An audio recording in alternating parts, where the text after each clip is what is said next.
7.5 కోట్లు డ్యూ కట్టిన సమంత ప్రజలదే ఆ సొమ్మంతా అని అంటున్నారు BJP MP Dharmapuri Arvind. Nizamabad Congress mayor అభ్యర్థి నో డ్యూ సర్టిఫికెట్ కోసం చెల్లించిన డబ్బు విపక్షాలకు ఇప్పుడు అస్త్రంగా మారింది. 17 సంవత్సరాలు బకాయిలు కట్టకుండా పట్టణ ప్రజల్ని మోసం చేసిన వ్యక్తిని మేయర్గా ఎన్నుకుంటే ఇంకా పరిస్థితి ఎలా ఉంటుందో ఓటర్లు అర్థం చేసుకోవాలంటోంది బీజేపీ. అయితే దీనికి కౌంటర్ ఇచ్చారు టీపీసీసీ చీఫ్. నిజామాబాద్ కార్పొరేషన్ ఎన్నికల వేళ కాంగ్రెస్లో అసంతృప్త రాగం వినిపిస్తున్నారట సీనియర్ నేతలు. అందుకు కారణం మేయర్ అభ్యర్థిగా భావిస్తోన్న సమంత వ్యవహారమేనట. అభ్యర్థుల ఎంపిక విషయంలో 4 రకాల సర్వేలు నిర్వహించామని ప్రకటించిన అధిష్టానం ఇతర పార్టీల నుంచి నిన్నగాక మొన్న వచ్చిన వారికి టికెట్లిచ్చారని వాపోతున్నారట.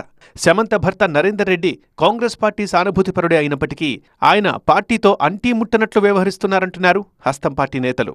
నిజామాబాద్ కార్పొరేషన్ మేయర్ జనరల్ మహిళకి రిజర్వ్ అవ్వడంతో నరేందర్ రెడ్డి భార్య సమంతని బరిలోకి దింపారు కాంగ్రెస్ నేతలు. 19వ డివిజన్ టికెట్ ఇచ్చి సమంతను పోటీలో నిలిపారు. అయితే నామినేషన్ సమయంలో నో డ్యూ సర్టిఫికెట్ కోసం మున్సిపాలిటీకి ఏకంగా 7,48,00,000 రూపాయల బకాయి చెల్లించారు సమంత.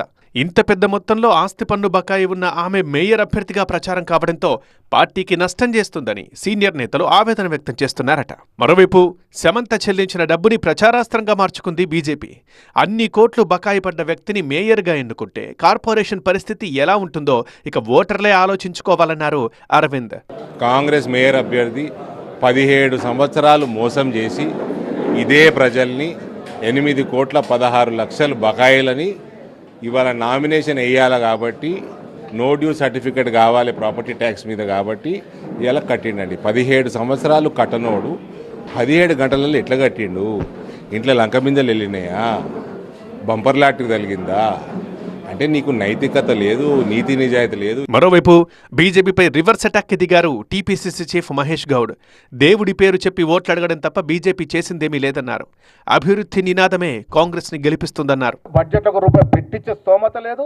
వాళ్ళు ఇప్పుడట నిధులు అంటే ఎలక్షన్లో చెప్తే నిధులు ఇప్పటిదాకా ఏం చేశారు? మరి చేస్తే ప్రజలు ఆదరిస్తారు కదా. కేవలం శ్రీరామచంద్రుడు మతం తప్ప మీరు చేసింది ఏమీ లేదు. నిజామాబాద్ టీపీసీసీ చీఫ్ మహేష్ గౌడ్ సొంత జిల్లా కావడంతో కార్పొరేషన్ని కైవసం చేసుకోవడమే లక్ష్యంగా పావులు కదుపుతున్నారు హస్తం పార్టీ నేతలు.